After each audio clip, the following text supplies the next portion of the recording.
The wind rolled over the Wyoming plains, carrying with it the scent of sagebrush and the distant whinny of horses. The Cole ranch sat nestled between two ridges, a lonely patch of life surrounded by endless wilderness. Morning light spilled over the land, glinting off the frost-covered fence posts and turning every blade of grass silver. Inside the main barn, Ethan Cole worked in silence, tightening the cinch on his stallion's saddle with practiced, deliberate motions. Ethan was a man carved by the land, broad-shouldered, weather-tanned, and quiet as the mountains that shadowed his home. He didn't waste words, and folks in town knew better than to ask too many questions. They said he'd once been different, laughter in his voice, fire in his eyes, but that was before the accident. Before he buried his fiancée beneath the cottonwood tree by the creek and sealed away the part of himself that used to hope. Now, his days were long, steady, predictable. Sunrise meant work.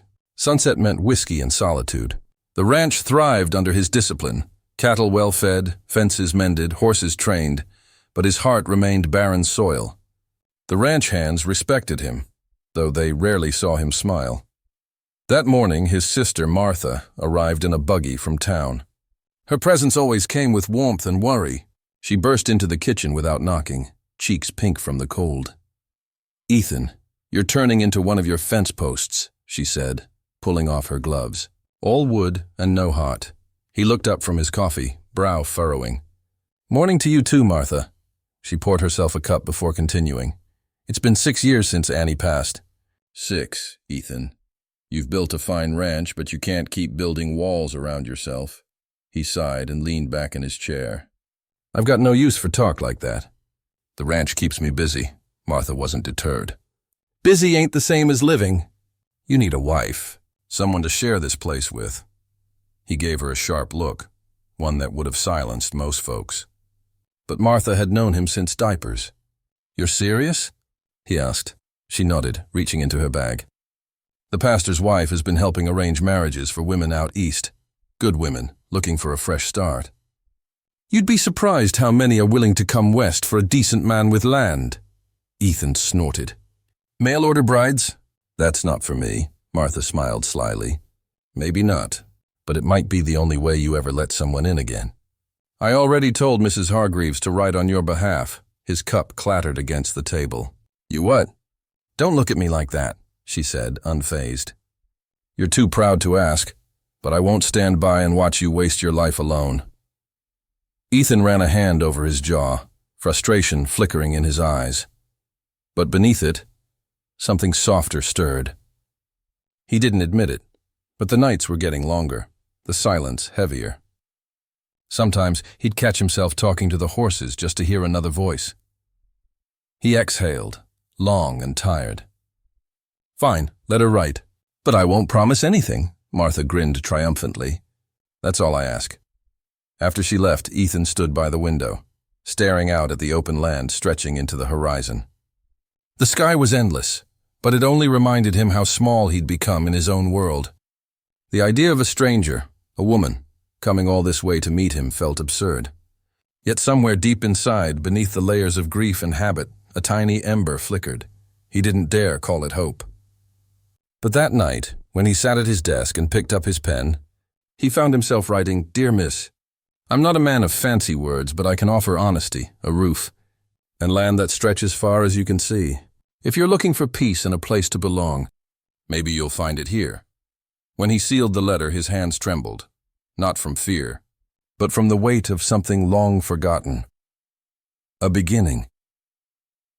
The whistle of the westbound train echoed through the Boston station, cutting through the morning fog like a promise or a warning. Clara Whitmore stood near the platform edge, her gloved hands clasped around a small suitcase, the only possession she hadn't pawned to pay her debts.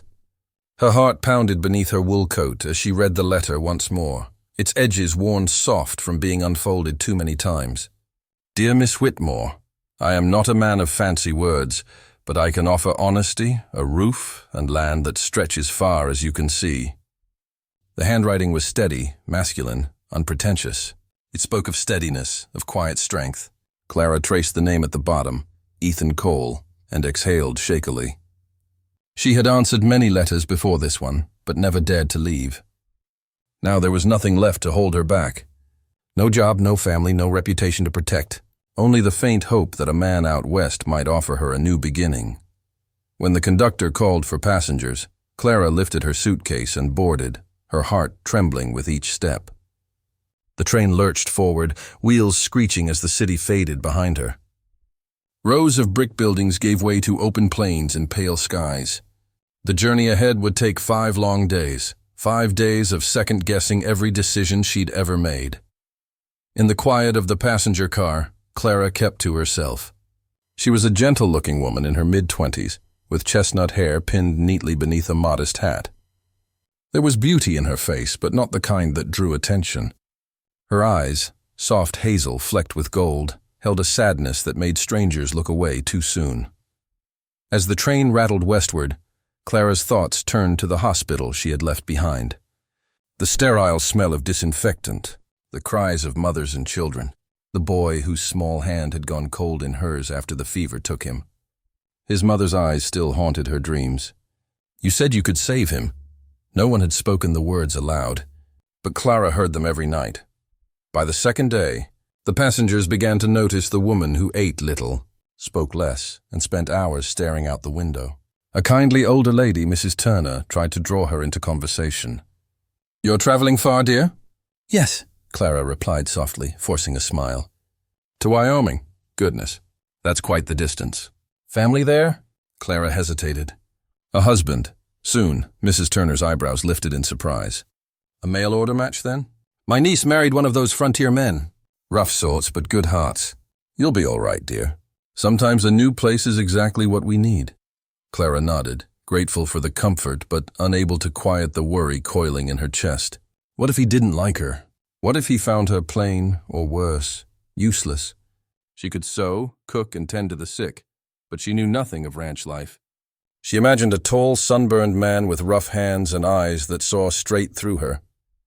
On the 4th night, as the train cut through a snowstorm in Nebraska, Clara pressed her forehead against the cold window pane. She imagined the man who had written that letter, alone in a cabin perhaps, with a fire burning low. What kind of life awaited her there? Was it foolish to think love could grow between two people who'd never met? The train whistle wailed through the night, lonely and long. Clara whispered a prayer under her breath. "Lord, let me be enough." When dawn finally broke on the 5th day, the plains stretched endlessly beneath a pale blue sky. The station at Cheyenne appeared like a mirage, small, wooden, and surrounded by open land that seemed to go on forever. Clara's heart raced as the train slowed. She gathered her belongings, smoothed her coat, and stepped off into the cold wind. Her breath came out in white clouds, and for the first time she saw him, Ethan Cole, standing tall by his horse-drawn wagon, hat in hand, eyes steady and unreadable. Their gazes met, the shy bride and the lonely cowboy. And just like that, 2 quiet lives began to shift toward one another, though neither yet knew how deeply the first night would change them both. The wind bit sharp as Clara stepped down from the train, the hem of her skirt brushing the frosted boards of the platform. Her gloved fingers tightened on the small suitcase that held everything she owned. Around her, the Cheyenne station bustled with the sound of boots, steam, and distant horse whinnies. Men in dusters greeted one another, wagons creaked under loads of cargo, and the smell of coal smoke mingled with the raw scent of open prairie. And then she saw him. He stood a few paces away, tall, broad-shouldered, hat brim shading his eyes. His coat was worn but clean, his stance steady and sure. He looked like the kind of man who'd been born knowing how to handle both horses and hardship. A part of Clara wanted to turn around to run back onto the train before it pulled away. But something in his gaze, quiet, measured, and unflinching, held her still. Ethan Cole watched her approach, his pulse strangely uneven. She was smaller than he'd imagined from her letter, delicate in frame, with cheeks flushed pink from the cold. Her brown hair peeked from beneath her hat, and when she looked up at him, her hazel eyes flickered like candlelight. Nervous, uncertain, but full of life. He tipped his hat. "Miss Whitmore?" "Yes," she said softly, voice trembling in the cold. Mr. Cole? That's right. He nodded once, awkwardly shifting the brim of his hat. Long trip, I expect. Yes, it feels like I've crossed the whole world, she said with a faint, nervous laugh. Ethan took her suitcase from her hand before she could protest. You'll get used to it out here. Just takes time. As they walked toward his wagon, Clara noticed how carefully he moved. Strong but gentle, like a man used to working with creatures that spooked easy. He loaded her luggage, then offered a hand to help her up. She hesitated for a heartbeat before placing her small, gloved hand in his. His palm was calloused, warm despite the chill. When he lifted her onto the seat, she caught his scent: leather, pine, and a faint trace of tobacco. The wagon started its slow journey out of town. Snow drifted lightly from the gray sky, softening the horizon. For a long while neither spoke. The only sound was the creak of wheels and the steady rhythm of the horses' hooves. Clara tried to think of something to say, but every thought tangled before it reached her lips. Finally, Ethan cleared his throat. Hope you don't mind quiet. Ranch is about 15 miles from here. Not much between us and the mountains. I like quiet, Clara said after a moment. I grew up near the sea. It was quiet there, too. Different, but still. He glanced at her, intrigued. You miss it? I think I miss the feeling of belonging somewhere, she replied honestly, staring at the endless stretch of white land ahead. Ethan's grip on the reins tightened slightly. He knew that feeling better than he cared to admit. As dusk approached, the plains gave way to rolling hills, and Clara caught sight of a sprawling ranch nestled against a backdrop of snow-dusted pines. Smoke rose from the chimney, and the soft glow of lamplight flickered in the windows. Despite her exhaustion, her breath caught in her throat. It looked like something out of a dream, solid and safe. That's home, Ethan said simply. Home. The word hit her harder than she expected. She hadn't had one of those in years. When they arrived, a few ranch hands stepped forward to greet their boss. Clara shrank slightly behind Ethan, unsure where to look. He noticed and gave her a reassuring nod. Don't worry. They're good men. You'll get to know them soon enough. Inside, the warmth of the house wrapped around her like a blanket. Ethan showed her to the small guest room beside his own. You can rest here tonight, he said, voice rough but kind. We'll talk more in the morning. Clara turned to thank him, but the words stuck in her throat. Instead, she simply nodded. When the door closed, she sat on the edge of the bed, staring at her suitcase by the wall. The silence pressed around her, not empty, but waiting. For the first time in years, she felt both terrified and safe all at once. And in the room next door, Ethan stood by the fire staring into the flames, wondering what kind of woman fate had sent him, and why his heart, long frozen by grief, had just started to stir again. Clara awoke the next morning to the pale light of dawn filtering through the small window beside her bed. The scent of wood smoke lingered in the air, mingling with the faint aroma of coffee and hay that seemed to be part of the house itself. For a moment she forgot where she was. Then her gaze fell on her neatly packed suitcase by the door, and the memory rushed back. The train, the wagon ride, the tall cowboy with kind but unreadable eyes. She rose quietly and washed her face in the cold water basin. Her fingers trembled slightly as she adjusted her hair and straightened her simple dress. The mirror above the washstand was small and cracked, but it reflected enough to show the nerves written across her face. This is your new beginning, she whispered to her reflection. Be brave. When she stepped into the kitchen, the sight startled her. A large stone hearth, a wooden table scarred from years of use, and shelves lined with jars of preserves. Ethan stood near the stove, pouring coffee into 2 tin mugs. His sleeves were rolled up, revealing the strong, weathered arms of a man who worked the land. Mornin', he said, his deep voice low and a little rough, like gravel smoothed by time. Good morning, Clara replied softly, clasping her hands together to keep them from fidgeting. I hope you slept all right, he added, handing her a mug. I did. Thank you. The warmth seeped into her fingers as she sat across from him. The silence stretched between them again, not uncomfortable but uncertain. Neither quite knew what to say. She took a sip of the coffee and tried not to wince. It was strong, almost bitter enough to sting. "I'm sorry if it's too quiet here," Ethan said finally, eyes flicking toward the window where snowflakes drifted lazily past the glass. "Takes some getting used to." "I don't mind quiet," she said, managing a small smile. "Noise always made me nervous." He nodded, thoughtful. "Still, I'll make sure you've got things to do. The men'll respect you if you keep busy." "The men?" "My ranch hands," he said. "Good workers, just rough around the edges. But they'll treat you right." Clara nodded, though her stomach tightened. The thought of strangers judging her, whispering about the shy woman their boss had brought home, it frightened her more than she cared to admit. Later that morning, she stepped outside to take in the land that would now be hers to live on. The air was sharp and clean, filling her lungs with the kind of cold that burned just enough to remind her she was alive. The ranch stretched out across gentle hills dusted in snow. Cattle grazed near a frozen creek, and horses stood huddled near the corral. Ethan joined her a few moments later, his boots crunching softly in the snow. "It's not Boston," he said quietly, almost apologetically. "No," Clara murmured, gazing out at the horizon. "It's bigger, wilder." He looked at her then, really looked. The way the sunlight touched her hair, the faint determination in her voice. It stirred something in him. Something unfamiliar, yet not unwelcome. After showing her the barn and the smokehouse, Ethan left to oversee the hands working the herd. Alone again, Clara returned inside and began tidying. She swept the floor, wiped the counters, and even prepared a small stew for supper. The rhythm of simple work calmed her. It reminded her of caring for patients, quiet, steady, meaningful.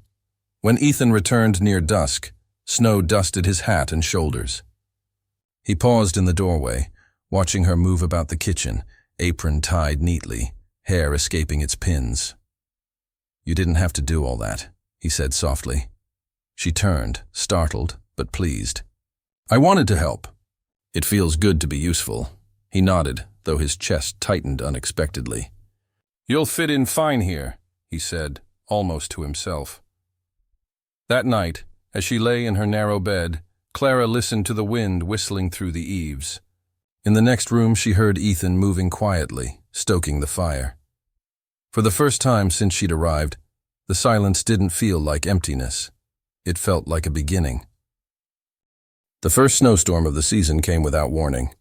By late afternoon, the sky had turned the color of lead, and the wind began to whistle through the ranch like a living thing.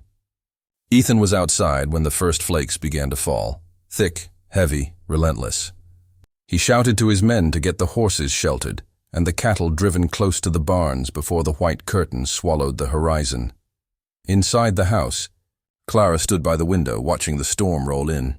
The world she'd begun to learn, the pastures, the wooden fences, the low hills, vanished behind a wall of snow. She pressed a hand to the cold glass, her heart thudding with unease. She'd seen storms before, but nothing like this. By dusk, the ranch was locked in ice. The howling wind rattled the shutters, and snow piled halfway up the doors.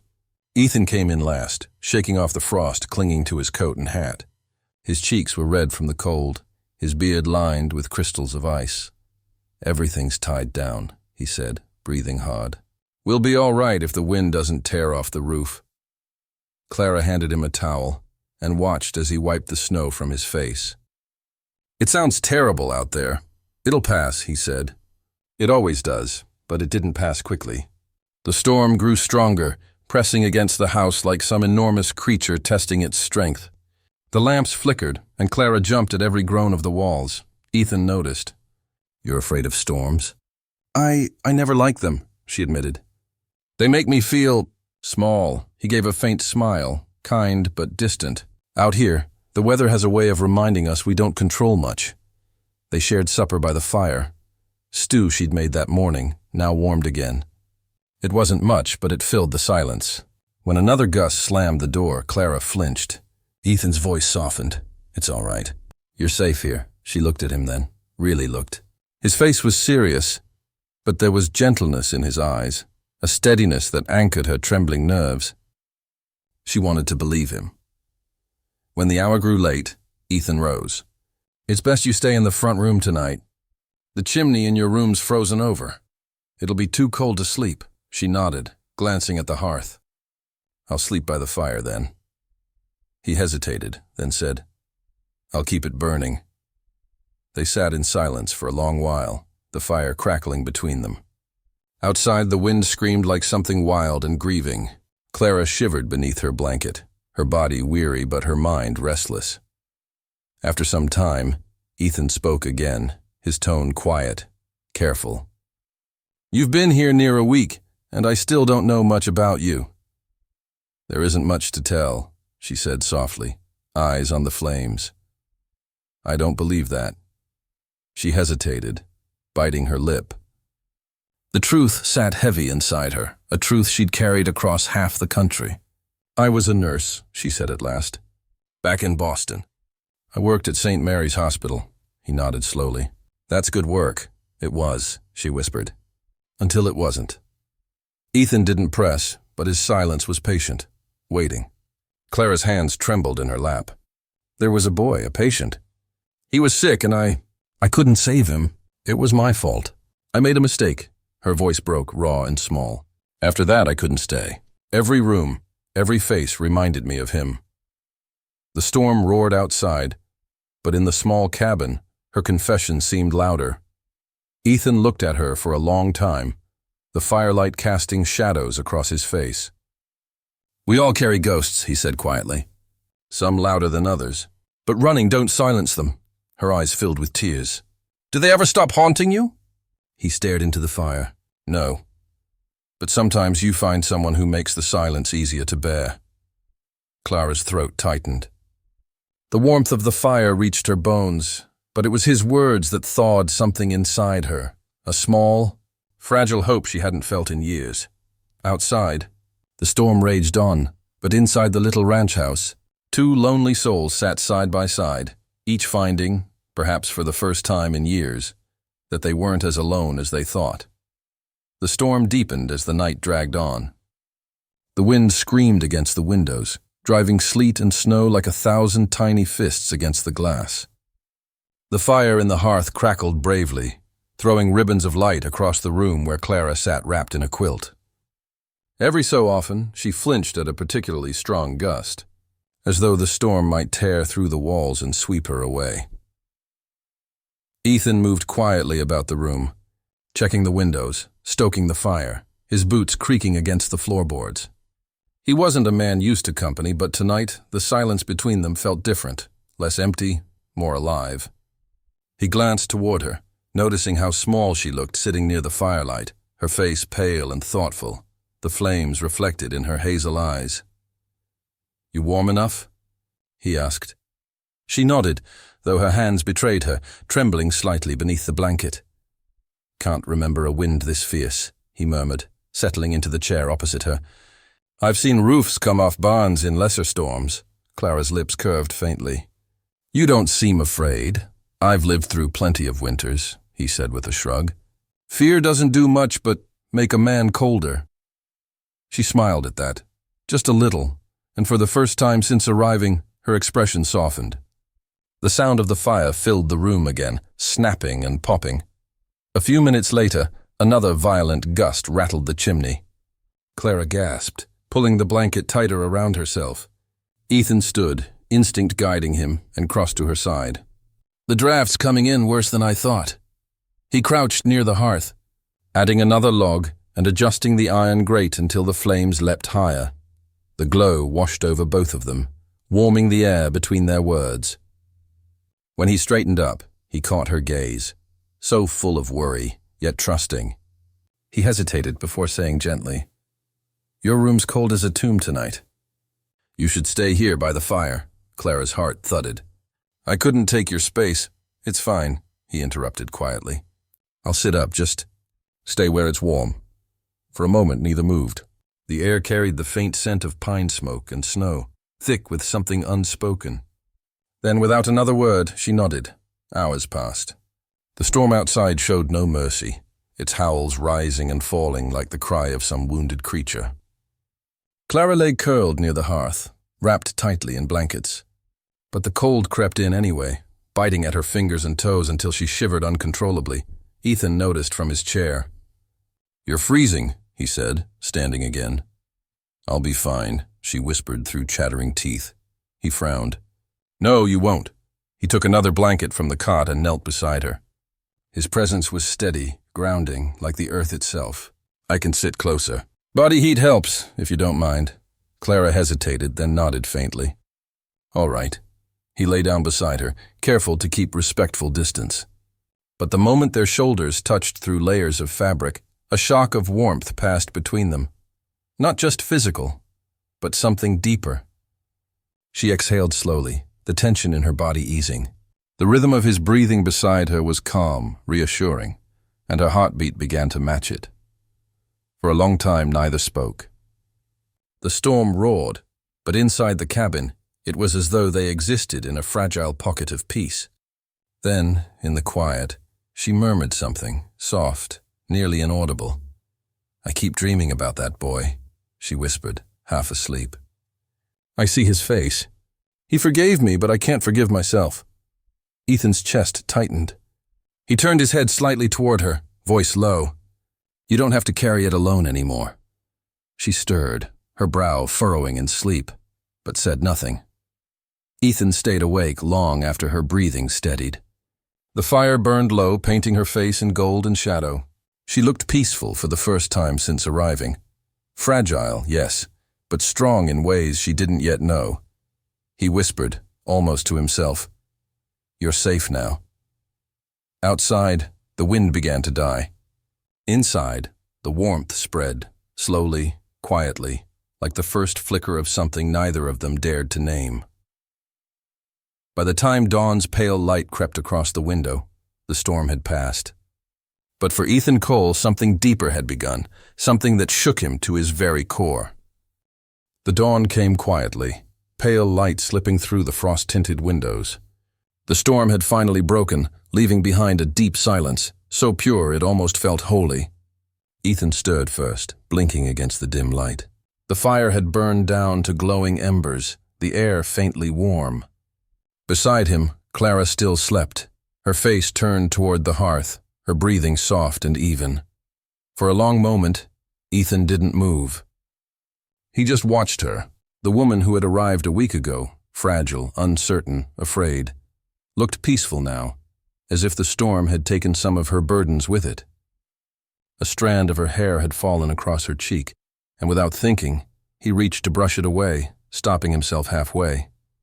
His fingers curled into a fist instead. He rose quietly, stoked the fire back to life, and set water to boil. The scent of coffee soon filled the room, rich and grounding. As he poured 2 cups, he thought back to what she'd said in her sleep, the words that had haunted him all night. "I see his face. He forgave me, but I can't forgive myself."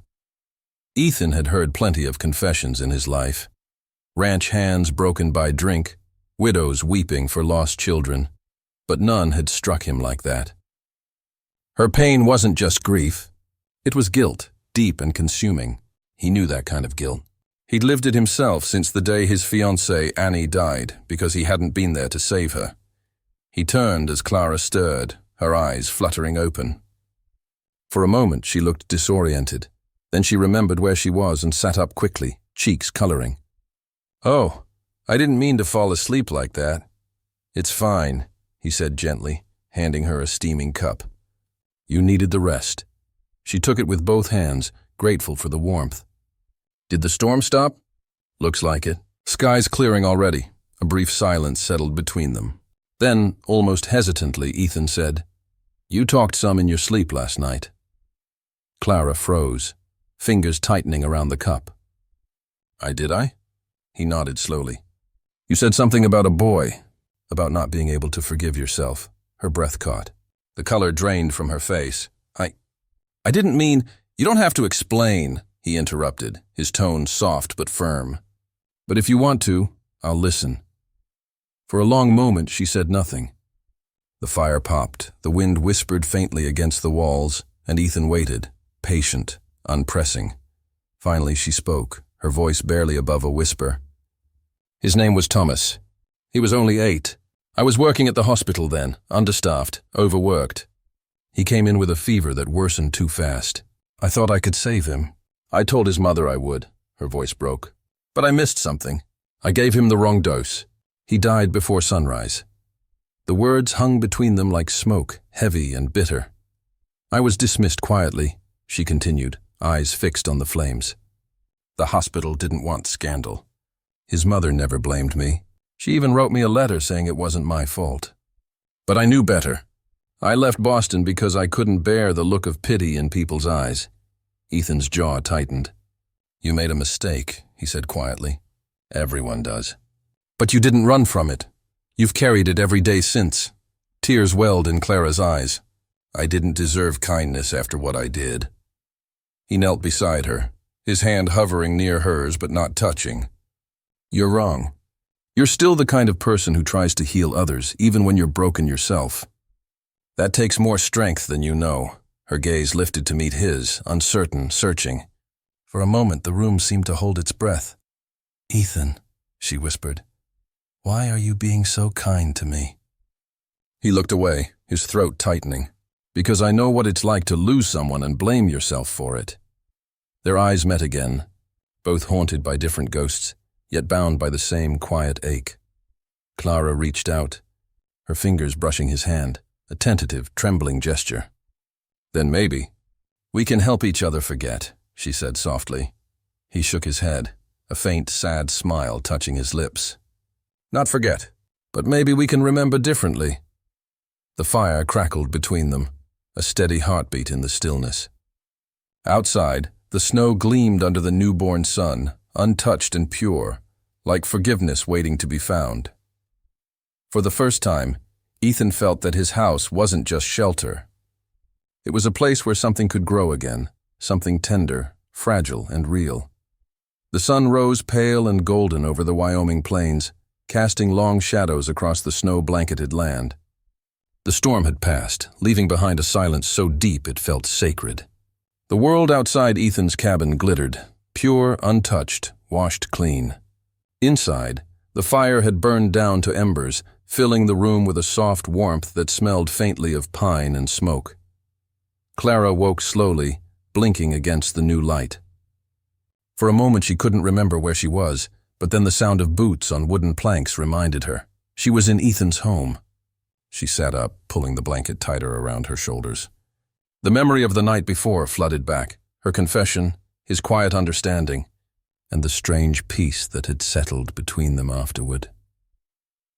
When she stepped into the main room, Ethan was already there, standing by the window, his coffee steaming in hand. The early light touched his profile, softening the rugged lines of his face. He turned when he heard her. "Mornin'," he said, voice low and even. "Good morning," she replied, offering a faint, uncertain smile. "It's beautiful out there," he nodded. "After every storm comes a clean slate. Always like that about this country." She moved closer to the window, following his gaze. The snow sparkled like crushed glass under the sunrise. "It looks so peaceful," she whispered. "Hard to believe how wild it was last night." Ethan set his cup down. Funny thing about storms, they tear everything apart. But somehow, they make you see clearer after. His words lingered between them, weighty and unspoken. Clara felt her pulse quicken. He wasn't talking about the weather, not really. She lowered her gaze. "You mean people too?" He hesitated, then said softly, "Yeah, people too." Silence followed. Gentle, not awkward this time. It was a silence that spoke of things neither of them knew how to say yet. Ethan moved toward the hearth, adding a few logs to the dying fire. "Breakfast'll be ready soon," he said almost gruffly. "I'll help," she offered quickly. "I can cook," he half smiled. "We'll see about that." Together they worked in quiet harmony. Clara chopped potatoes while Ethan fried bacon. The air filled with the comforting smell of food and wood smoke. Every so often their hands brushed as they reached for the same utensil. Each time both pretended not to notice, but neither pulled away quite fast enough. When they sat to eat, the mood was lighter. Clara even laughed once, softly, when Ethan teased her for burning the edges of the biscuits. The sound surprised them both, delicate but warm, like sunlight breaking through clouds. After breakfast, Ethan went out to check the barn. Clara followed him to the doorway, her breath misting in the cold. She watched as he worked, his movements steady, purposeful. Something in her chest tightened. A quiet admiration, yes, but also something more tender, more dangerous. When he returned, shaking snow from his hat, she met him at the door with a towel. "You'll catch cold," she scolded lightly. He grinned faintly. "You sound like Martha, your sister." "Yeah, always telling me what to do." "I suppose someone has to," she said, a spark of playfulness in her voice. He looked at her then, really looked. And something shifted in his expression, a warmth that wasn't there before. "Maybe you're right." The room grew quiet again. Clara felt her cheeks flush under his gaze. She turned quickly, pretending to tidy the table, but her hands trembled slightly. Later that afternoon, as they sat near the fire again, Ethan spoke softly. "Clara, about last night, what you told me, it doesn't change anything. You don't have to be ashamed here." Her eyes glistened. "You make it sound so simple." He shook his head. "It's not simple, but it's true. You can stop running. You found a place to rest if you want it." Her throat tightened. For years, she had been drifting from one place to another, never belonging, never daring to hope. Now, here in this quiet cabin with this quiet man, something inside her shifted. She looked at him, tears shimmering. "Thank you," she whispered. Ethan met her gaze, steady and sure. "You don't have to thank me, Clara. You just have to stay." The firelight flickered between them, and for the first time she didn't look away. In that fragile moment, understanding bloomed, slow, certain, and unspoken. Outside, the land lay still beneath the morning sun. Inside, two hearts, once scarred and solitary, began to thaw. The days that followed felt like a quiet miracle. The storm had left behind a world washed clean, fields glistening beneath the sun, fences glazed with ice like crystal ribbons. Inside Ethan's ranch, warmth slowly returned to more than just the walls. Something in the air had changed, subtle but undeniable. Clara found herself falling into a rhythm she hadn't known she needed. Each morning she rose early to help with breakfast, insisting on earning her keep. Ethan protested at first, claiming she was still recovering, but she'd only smiled, a small, stubborn curve of her lips that reminded him of spring fighting through frost. "You can't stop me from being useful," she'd said, and he didn't. They began working side by side, Ethan tending to the horses, Clara gathering eggs and mending torn saddlecloths. The simple tasks built an easy companionship between them, though beneath every shared glance and gentle exchange lingered a growing tension neither dared to name. One morning, Ethan caught her standing by the barn, her hair loose and golden in the cold light, eyes closed as she breathed in the scent of hay and wind. For the first time since Annie's death, he felt something stir inside him, a stirring not of guilt or grief, but of hope. He turned away quickly, afraid of it, yet unable to ignore it. Later that day, Clara joined him in repairing a section of the fence damaged by the storm. She worked quietly, sleeves rolled up, cheeks flushed pink from the cold. When she reached to steady a post, her hand brushed his. They both froze, their eyes meeting. For a heartbeat, the world seemed to still. Sorry," she murmured, pulling back. "Don't be," Ethan said softly. His tone was gentle, but something in it made her heart race. They went back to work, though their thoughts wandered. Each felt the fragile beginnings of something real forming between them, though neither spoke of it aloud. That evening, after supper, Ethan brought out his mother's old fiddle. Clara had never seen him play before. His hands, usually so rough and sure with work, moved tenderly over the strings. The melody that filled the cabin was low and haunting, filled with the ache of old memories and the promise of new beginnings. Clara listened in silence, her eyes glistening. When the song ended, she whispered, "It's beautiful." Ethan smiled faintly. "Haven't played since, well, it's been a long time." "For her?" Clara asked gently. He hesitated, then nodded. "Yeah, for Annie." The name hung between them like a ghost, but this time it didn't hurt as sharply. Clara didn't look away. "You must have loved her very much." "I did," he admitted. But I think she'd want me to keep living, not just surviving. He looked at Clara, his gaze steady. You've reminded me what that feels like, her breath caught. Ethan, he set the fiddle down carefully. I'm not asking for anything you're not ready to give. I just want you to know you're safe here. You don't have to keep proving you belong. Tears welled in her eyes, unbidden. You don't understand, she whispered. I've been running so long I forgot what home even felt like. He reached across the table, resting his hand gently over hers. Then maybe it's time to stop running. For a long while, neither spoke. The fire crackled softly, shadows dancing across their faces. Outside, the wind hummed through the trees like a lullaby. From that night on, something solid began to grow between them. Trust, built not from promises, but from small acts of care. Ethan left a lantern by her door each night so she wouldn't wake in darkness. Clara began patching his shirts and leaving warm bread cooling on the sill.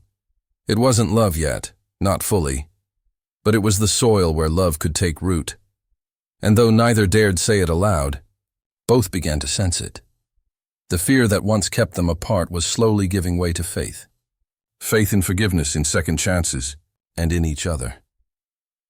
As the first buds of spring began to break through the thawing earth, Ethan found himself glancing toward the horizon less often. For the first time in years, he wasn't looking for what he'd lost. He was looking at what he'd found. Spring arrived quietly, like a whisper carried on the wind. The snow melted from the hills, revealing tender shoots of green. The air smelled of rain and earth, and the creek near the ranch sang again with thawed water. For Ethan and Clara, life began to take on a gentle steadiness, a rhythm that neither of them had known in years. Clara had stopped flinching at every sudden sound. Her laughter, once rare and hesitant, now echoed through the cabin like sunlight spilling through the windows. Ethan had learned to smile again, too, though he didn't notice it much. The weight he'd carried for so long had lightened, replaced by a quiet peace that came from her presence. Each morning began with simple rituals, Clara brewing coffee while Ethan saddled the horses, their voices mingling in the easy way of people who'd learned to trust each other's silences. Sometimes when she handed him his cup, their fingers brushed. It was always brief, but enough to send warmth through them both that had nothing to do with the fire.